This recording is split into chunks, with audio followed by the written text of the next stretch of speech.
sound off for Chesterfield. Chesterfield is best for you. First cigarette with premium quality in both regular and king size. Chesterfield brings you Dragnet.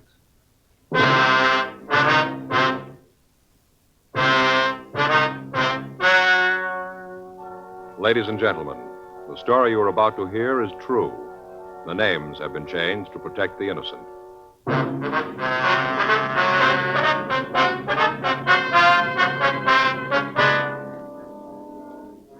You're a detective sergeant. You're assigned to robbery detail. A hold-up man has been hitting large supermarkets in your city. He's fast and he's experienced. Your job? Get him.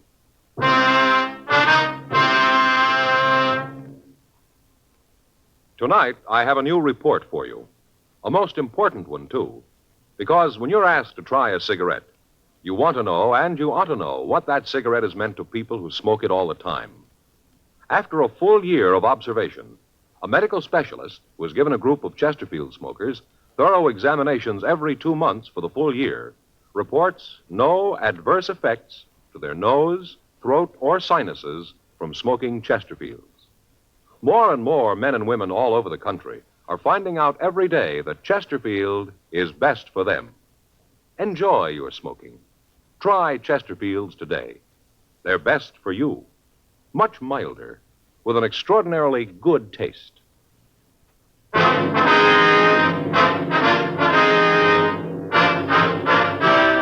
Dragnet, the documented drama of an actual crime. For the next 30 minutes, in cooperation with the Los Angeles Police Department, you will travel step by step on the side of the law through an actual case transcribed from official police files. From beginning to end, from crime to punishment, Dragnet is the story of your police force in action.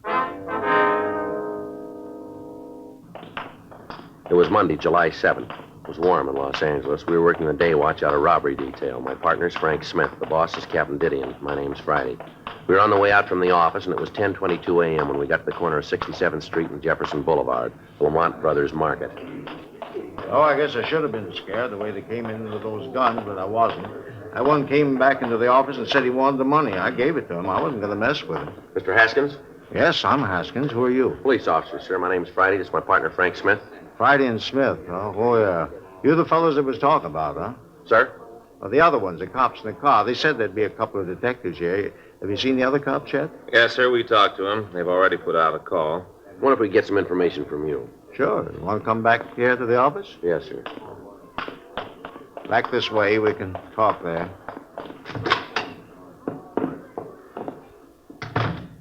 Just sit down. Mr. Haskins, if you'd just tell us what happened, please.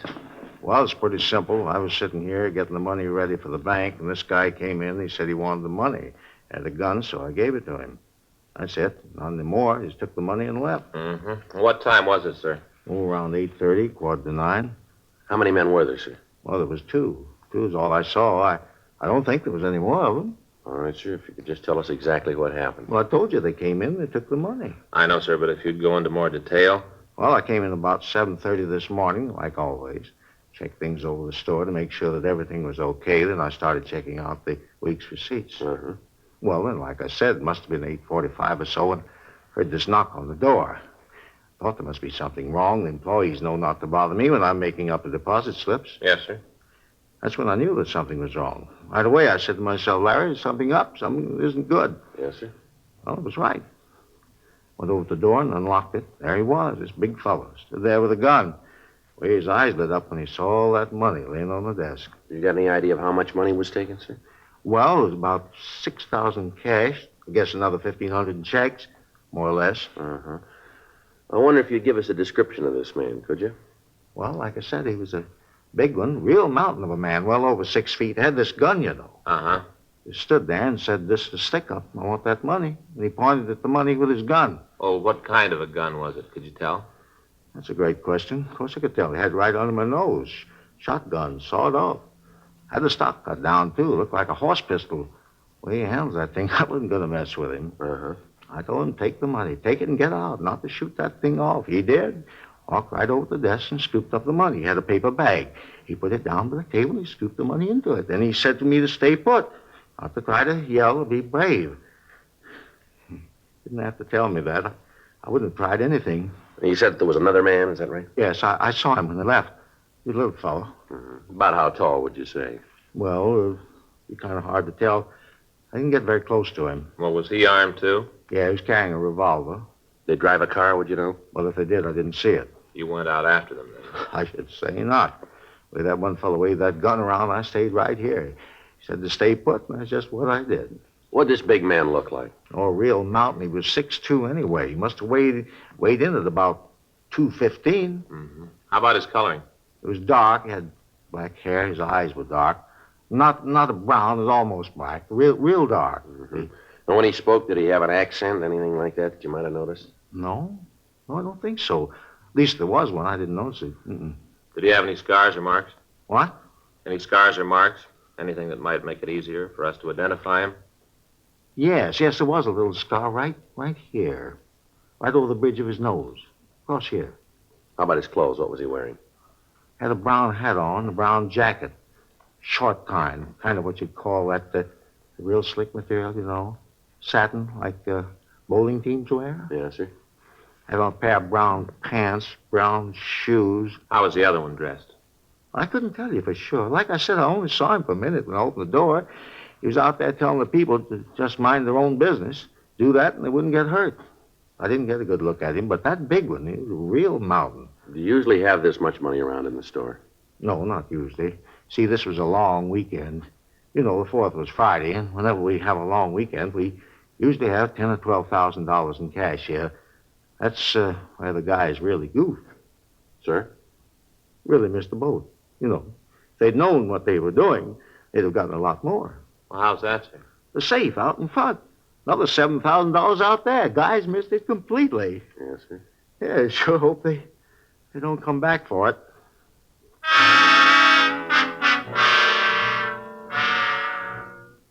$11:05 a.m. Frank and I checked with the officers in the radio unit that had answered the call.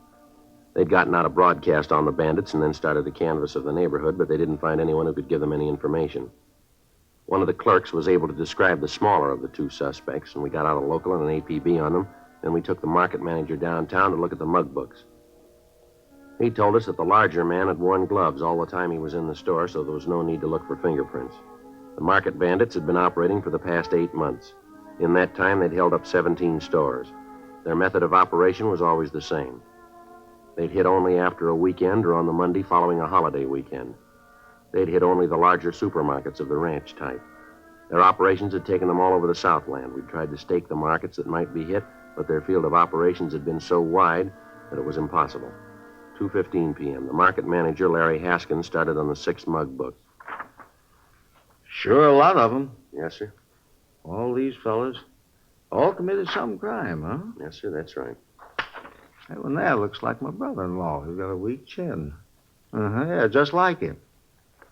No, Go through a few of these, and they all begin to look alike. Did you ever notice that? Yes, sir. Hey, wait a minute. Yes, sir. This fella here. This one right here, you see? Mm-hmm. That's the fella, no doubt about it. That's the one.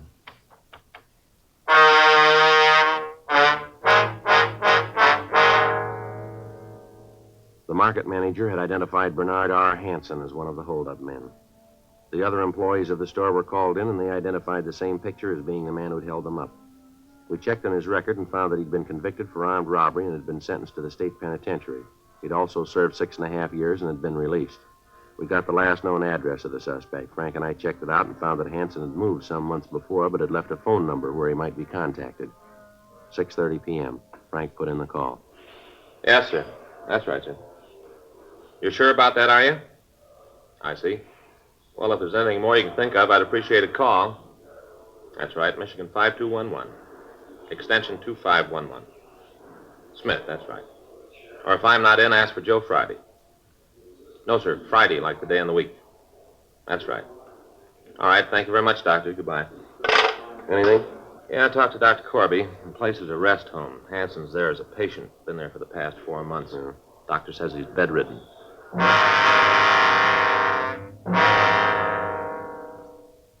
We checked on the rest home. It was a private sanitarium in the valley. We got in touch with the medical authorities and found that the head of the hospital was listed as Dr. James Corby. Frank and I drove out and talked to Dr. Corby and the rest of the staff. From them, we got the story that Hansen had been a resident of the home for the past 4 months. We found that he had a lung ailment and was confined to his bed 24 hours a day. The doctor showed us his records and charts, and from what we could tell, it would have been impossible for Hansen to have been the bandit. 3 weeks passed. On August 4th, the market thieves hit again, this time out in East Los Angeles. They got away with a little over $9,000. The manager of the market came downtown and checked the mug books. They again identified Hansen as the thief. We had the stats office make another run on the M.O. used. The result came back, and out of the thousands of cards checked, only one fitted the way the robbery had been carried out, Hansen's. We called the rest home and found that on the day of the holdup, the suspect hadn't left his bed. Another month passed. During that time, we ran down all leads. Informants were questioned, but they could tell us nothing. Apparently, the holdup men were hitting and then dropping completely out of sight until they hit again. Monday, October 27th, 8:05 a.m. I checked in for work. Joe? Yeah, did you just get in? Yeah, a couple of minutes ago. Sure is a beautiful day, isn't it? Yeah, did you see Didion yet? No. The way he talked yesterday, I don't want to. Well, he's pretty hacked. I can't blame him too much. The guy sure seemed to have us stopped. The thing I can't understand is that everybody's positive it's Hansen. Doesn't seem to be any doubt in their minds. That doesn't make any sense. Did you get the kickback on the doctor? Yeah, I came in late yesterday. How about it? Well, can't find anything on him. Family man, lives out in the valley, a couple of blocks from the hospital. Checked his bank account. He does pretty well, not great. No big deposits lately. Mm-hmm. Did you check the AMA on him? Yeah, he's not a member. They haven't got anything on him. How about the rest of the staff out there? Well, seems to be okay. 2 of the nurses have been there for over 2 years, and the male nurse was hired about 5 months ago. That'd be just before Hansen got there. Yeah. And what's his record? There isn't any. Not a thing on him in the files, nothing from Washington. Well, I don't know. He seemed to come up out of the ground, pull the jobs, and then drop back in. Nothing on the partner? No, thought I had something. Talked to an informant this morning while I had coffee. He thought at first that he knew who the little guy was, but then he remembered that the fellow he was thinking about died 2 years ago. A hot shot, I'll get it. Well, let's go. I hit again.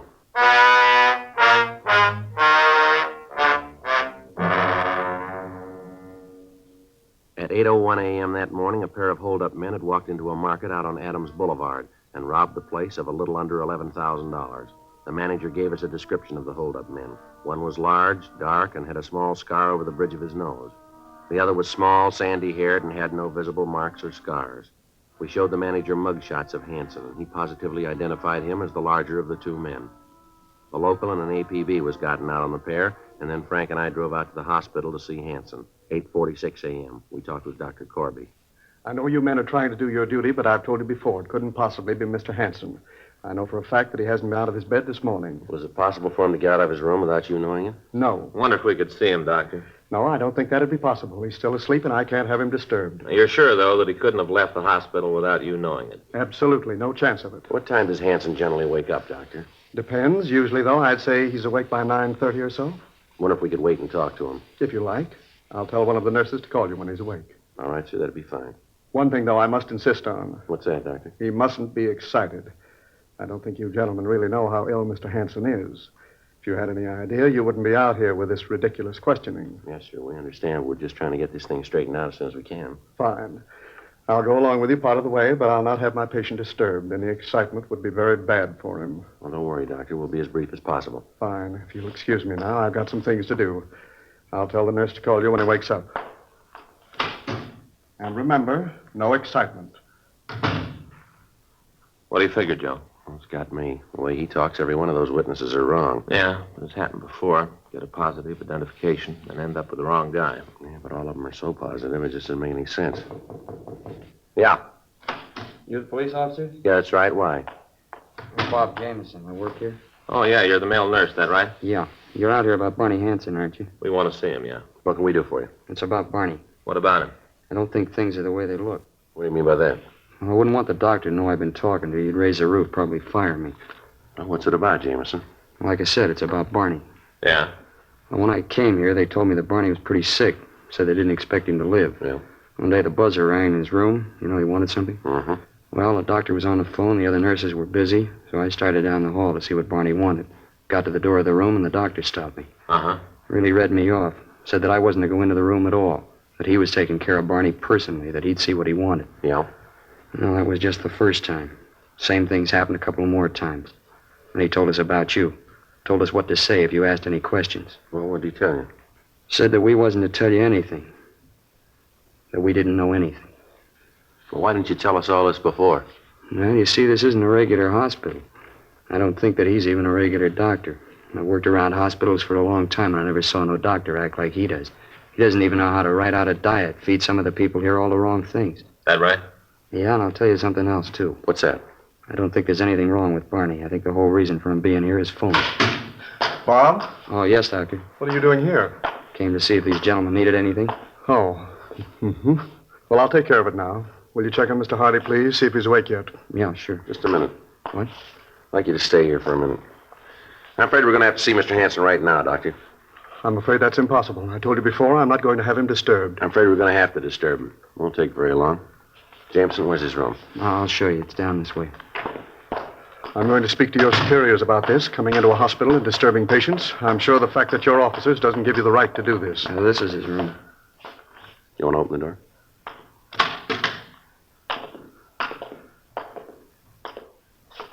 Well, how about it, Doctor? Well, I don't understand it. He's got to be here. He can't get out of bed. I'm sure there's some explanation for his disappearance. Yeah, maybe you can explain this, too. This stuff here in his bed. What is it, John? A gun and some money.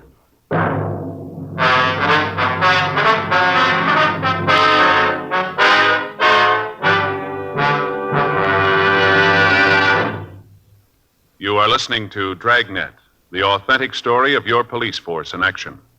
Chesterfield regular, Chesterfield king size. The first cigarette to give you premium quality either way you like 'em. This means that king size Chesterfield contains tobaccos of better quality and higher price than any other king size cigarette. Chesterfield is first to name all its ingredients, ingredients that make the best possible smoke. And Chesterfield gives you this full year's scientific report. No adverse effects to the nose and throat of a group smoking only Chesterfields. So enjoy your smoking. Change to Chesterfield today. Much milder, with an extraordinarily good taste.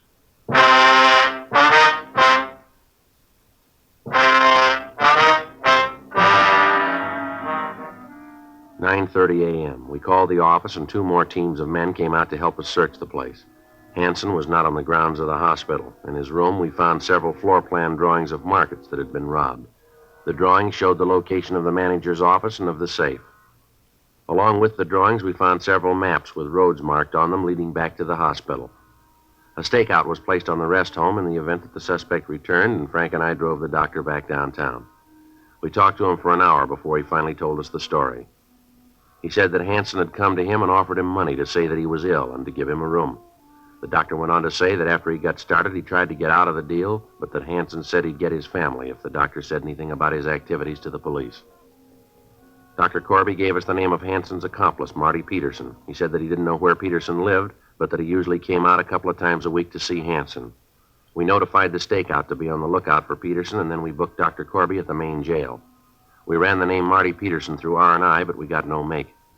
We sent the name to George Brereton up at CII in Sacramento, and also to Washington.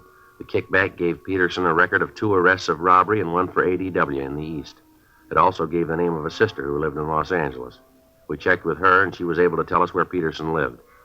Thursday, October 30th, Frank and I drove out to his apartment.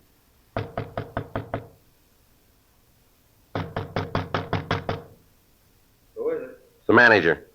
Just a minute.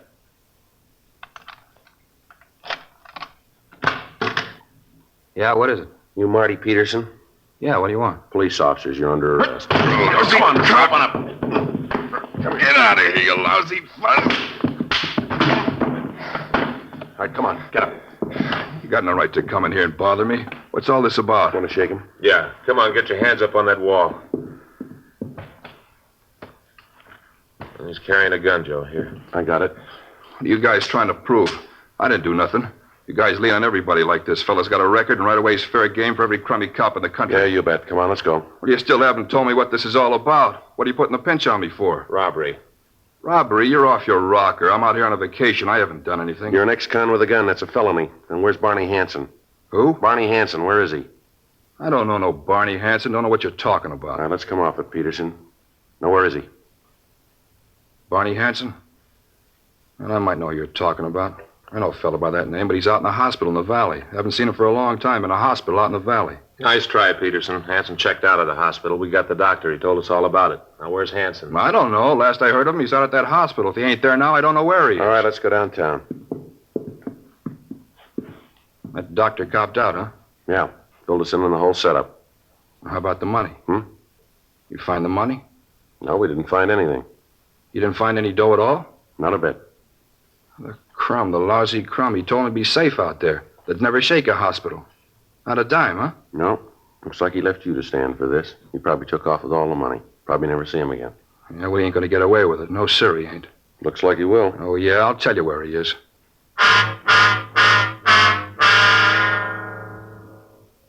We took Marty Hansen down to the city hall, and he was booked at the main jail. Before he was booked, he gave us the name and address of Hansen's girlfriend. Frank and I drove over and talked to her. She told us that she hadn't seen the suspect for several weeks. She said that she'd heard that Hansen had been running around with another girl. She also told us that she'd heard Hansen had bought a new car and was running around with a new bunch of friends.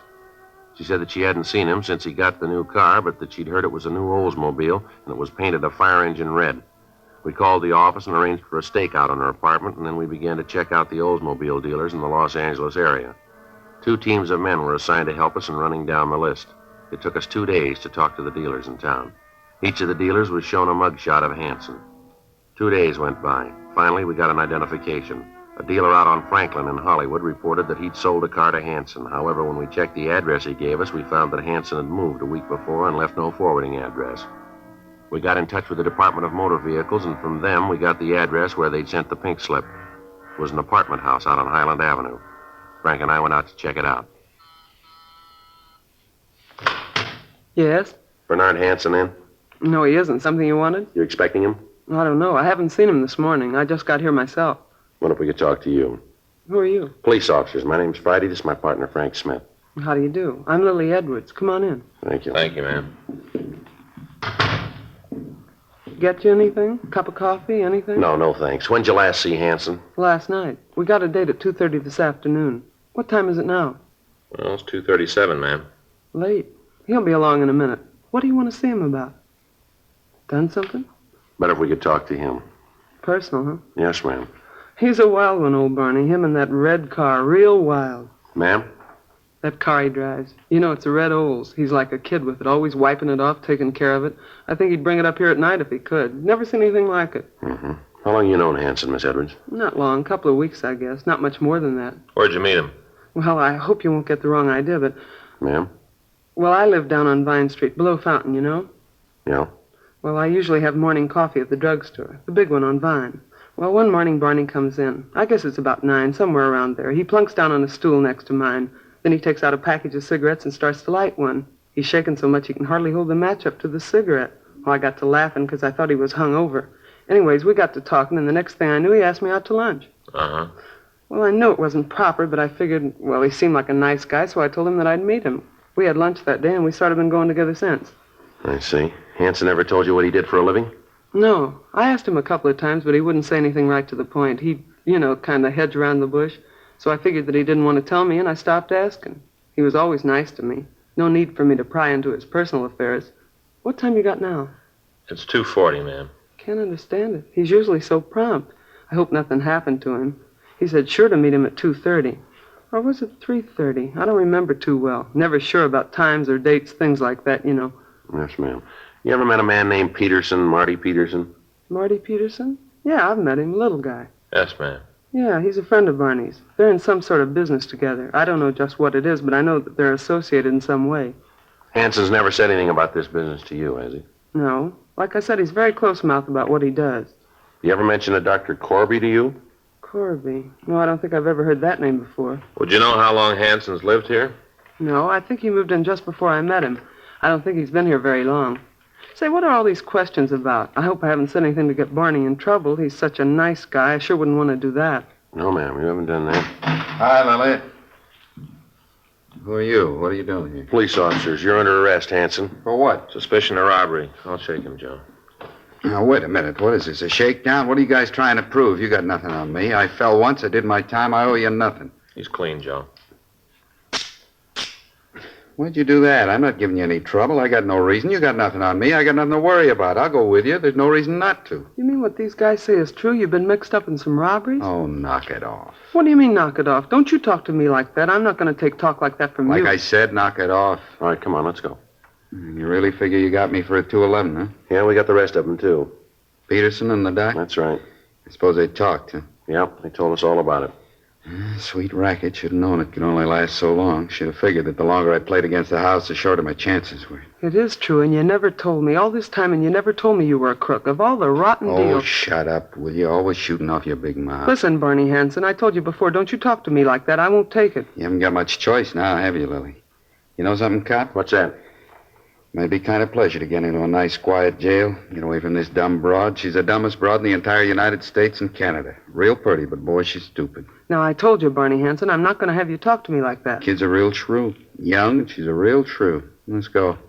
Glad to get away from her. All right, Barney Hansen, that does it. I'm through with you. I've had it. It's going to be a long time before I even talk to you. A long time. Yeah, well, you're right about that. Let's go.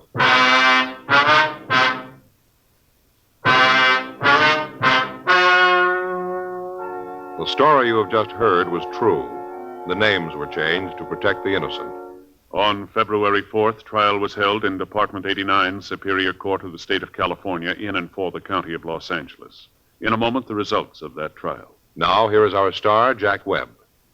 Thank you, George Fenneman. Earlier tonight, George Fenneman gave you what I consider pretty strong evidence that Chesterfield is the cigarette you ought to be smoking. That's why I'd like you to try a pack of Chesterfields. I think you'll find they give you everything you want. A real good taste and Chesterfield mildness.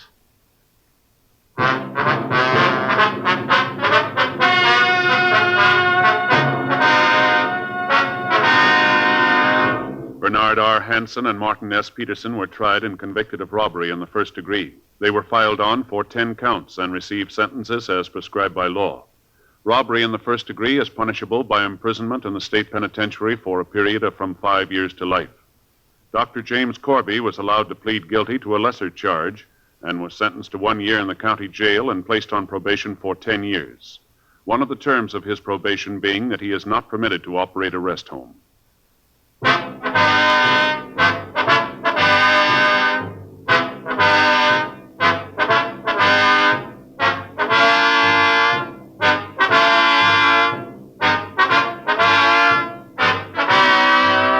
You have just heard Dragnet, a series of authentic cases from official files. Technical advice comes from the Office of Chief of Police W.H. Parker, Los Angeles Police Department. Technical advisors, Captain Jack Donahoe, Sergeant Marty Wynn, Sergeant Vance Brasher. Heard tonight were Ben Alexander, Vic Rodman, Herb Ellis. Script by John Robinson. Music by Walter Schumann. Hal Gibney speaking. For a million laughs, tune in Chesterfield's Martin and Lewis Show, Tuesday on this same NBC station.